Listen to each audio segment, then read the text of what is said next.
मेरी मम्मी एक दिन घर के कामों के लिए एक अजीब सी लड़की को घर ले आई, जो हर वक्त मास्क लगाए रखती थी। वह लड़की सख्त गर्मी में भी किचन में काम करते हुए अपना चेहरा ढक कर रखती थी। मुझे शक हुआ कि आखिर ऐसा क्या है उसके चेहरे में, इसलिए मैं उसके कमरे में छुप गया। लेकिन जैसे ही वह कमरे में आई और मास्क उतारा तो मेरी चीख निकल गई। मेरा नाम रोहन है, मैं अपने माँ बाप का इकलौता बेटा हूँ। घर में सिर्फ मैं और मेरी माँ ही होते थे। पापा परदेश में काम करते थे। कुछ दिनों से मुझे मम्मी की हरकतें बहुत अजीब सी लग रही थी। वह बाहर जाती थी और वापस आकर घंटों सोचती रहती थी और गुमसुम रहती। मैंने कई बार जानने की कोशिश की कि वह किससे मिलने जाती है, मगर वह मुझे नहीं बताती थी। एक दिन मैंने माँ को बताया कि आज कॉलेज में एक्स्ट्रा क्लास है, मैं शाम को घर आऊंगा। मगर कॉलेज में कुछ घंटों बाद ही मेरी तबीयत खराब होना शुरू हो गई, तो मैं घर आ गया ताकि आराम कर सकूं। मगर घर पहुंचते ही एक खबर मेरा इंतजार कर रही थी। हमारे घर में एक औरत अपनी बेटी के साथ आई हुई थी। कुछ घंटों बाद वह औरत तो वापस चली गई, मगर अपनी बेटी को हमारे घर पर ही छोड़ गई। वह लड़की कम से कम 20 साल की थी और आंखों से लगता था कि बहुत ही खूबसूरत है। मैं इंतजार करता रहा कि वह कब मास्क हटाए तो मैं उसका चेहरा देख सकूं, मगर उसने मास्क ही नहीं हटाया। अब वह हमारे घर में ही रहती थी। मम्मी ने उसको ऊपर वाला कमरा दे दिया था। वह उस लड़की से बहुत प्यार करती थी और अक्सर उसके साथ बाहर चली जाती और उसे ढेर सारी चीजें दिलाती। जब भी वह बाहर से आती, उसके हाथ में बहुत सारे थैले होते। मुझे गुस्सा आता, आखिर कौन है ये लड़की जिसे मम्मी इतना सर पर बिठा रही है।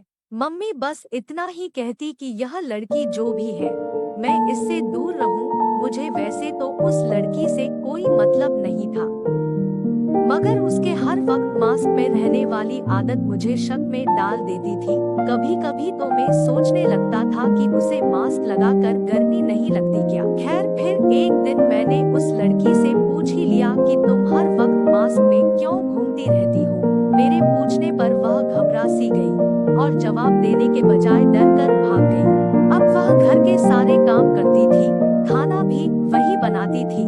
उसके हाथ में बहुत जायका था। एक दिन मुझे ख्याल आया कि किचन में तो इतनी गर्मी होती है, वहाँ तो वह मास्क नहीं पहनती होगी। किसी दिन अचानक से उसका चेहरा देख लूंगा। माँ ने मुझे मना कर रखा था कि जब तक वह किचन में खाना बनाएगी तब तक हम में से कोई वहाँ नहीं जाएगा। इसलिए एक दिन जब वह खाना बना रही थी, मैं चुपके से किचन में चला गया। उसका चेहरा दूसरी तरफ था और उसने मास्क उतारकर सिंक के पास रखा हुआ था। मैंने जल्दी से मास्क उठाया और कहा, अब तो तुम्हें अपना चेहरा दिखाना ही होगा। उसने मेरी आवाज सुनकर जल्दी से दुपट्टे का घूंघट निकाल लिया और वहां से भागकर कमरे में चली गई। बाद में मुझे माँ से बहुत डांट पड़ी कि जब मैंने तुम्हें वहां जाने के लिए मना किया था तो तुम वहां क्यों गए थे। मुझे भी अब जिद हो गई थी कि किसी भी तरह उसका चेहरा देखकर ही रहूंगा। आखिर क्या है उसके चेहरे में जो वह उसे हर वक्त छुपाती है। मुझे वह लड़की बहुत बुरी लगने लगी थी। एक दिन वह बाहर थी तो मैं जल्दी से उसके कमरे में जाकर छुप गया। कुछ देर बाद वह कमरे में सोने के लिए आई। जैसे ही उसने अपना मास्क उतारा तो पूरे कमरे में मेरी चीखें गूंजने लगी। वह एक निहायत ही बदसूरत लड़की थी। आंखों से नीचे उसका सारा चेहरा बहुत बुरी तरह से जला हुआ था। मेरी चीखें सुनकर सब घर वाले इकट्ठे हो गए।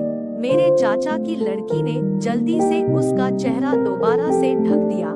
माँ मुझे बाजू से पकड़कर कमरे में ले गई और डांटने लगी कि मुझे उसका राज यूं नहीं जानना चाहिए था। मैंने माँ से पूछा, इसमें गलत क्या है, वह आपकी लगती क्या है। मम्मी कहने लगी कि वह मेरी सहेली की बेटी है।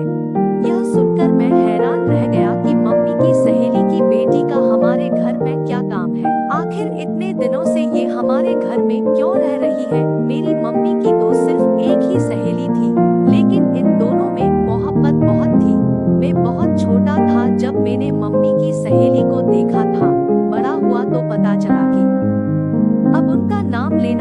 घर में मना है। मैं हैरान होता कि मम्मी की सहेली ने ऐसा क्या कर दिया कि ना सिर्फ उन्हें दिल से निकाल दिया, बल्कि उसके बारे में घर में किसी को बात करने से भी मना कर दिया गया। मैंने कई बार मम्मी से पूछने की भी कोशिश की, मगर वह कहती कि वे अब मेरे लिए मर चुकी है। माँ मुझे उसकी कहानी सुनाते हुए कहने लगी कि मेरी सहेली किसी को पसंद करती थी, इसलिए घर से भाग गई। फिर उसके घर वालों ने उसे अपनी जिंदगी से निकाल दिया। वह भी मुड़कर वापस ना आई। फिर उस दिन सालों बाद वापस आई तो अपनी बेटी को भी साथ लाई। उसके ससुराल वालों ने अभी तक उसे अपनी बहू स्वीकार नहीं किया था। वह मेरी सहेली और उसकी बेटी पर बहुत जुल्म करते थे। उन्होंने ही इस बेचारी बच्ची पर तेजाब फेंककर इसका चेहरा जला दिया। मेरी सहेली के पास इसके इलाज के लिए पैसे तक नहीं थे, इसलिए वह इसे यहाँ छोड़कर चली गई ताकि मैं इसका इलाज करवा दूं। मैं इसे बाहर घुमाने फिराने नहीं ले जाती थी, बल्कि इसका इलाज करवाने के लिए ले जाती थी। उसके थैले में खाने पीने की चीजें नहीं बल्कि दवाइयाँ होती थी। यह सब सुनकर मैं बहुत ज्यादा शर्मिंदा हुआ और उस लड़की से माफी मांगी। फिर मैंने और माँ ने मिलकर उसका इलाज करवाया और फिर मैंने उससे उसकी रजामंदी से शादी कर ली। मेरे घर वालों ने विरोध तो किया था, लेकिन मैंने सबको सिर्फ एक ही बात कही कि अगर इसकी जगह हमारी बेटी या बहन तो आपके जी पर क्या बीतती। और फिर इस बात ने मेरे घर वालों के दिल को नर्म कर दिया। भले ही वो खूबसूरत नहीं है, लेकिन उससे शादी करके मैं बहुत खुश हूँ, क्योंकि मैंने एक ऐसी लड़की को सहारा दिया है जिसको लोग दुत्कार कर दूर कर देते थे। और शायद इसी वजह वो ईश्वर मुझसे प्रसन्न है, क्योंकि आज मेरे पास वो सब कुछ है जिसको अक्सर लोग सिर्फ सपने ही देखते रह जाते हैं। ये सच है कि अगर आप किसी का सहारा बनते हैं, उसकी मदद करते हैं, तो वो ईश्वर भी आपके कर्मों का फल आपको जरूर देता है। मेरी आप सभी से रिक्वेस्ट है कि किसी यतीम, लाचार, मजबूर की मदद करके देखें। यकीन मानिए दिल को बड़ा सुकून मिलता है। ऐसी कहानियाँ देखनी है तो हमारे पेज को फॉलो कर लीजिए और वीडियो को लाइक कर दीजिए।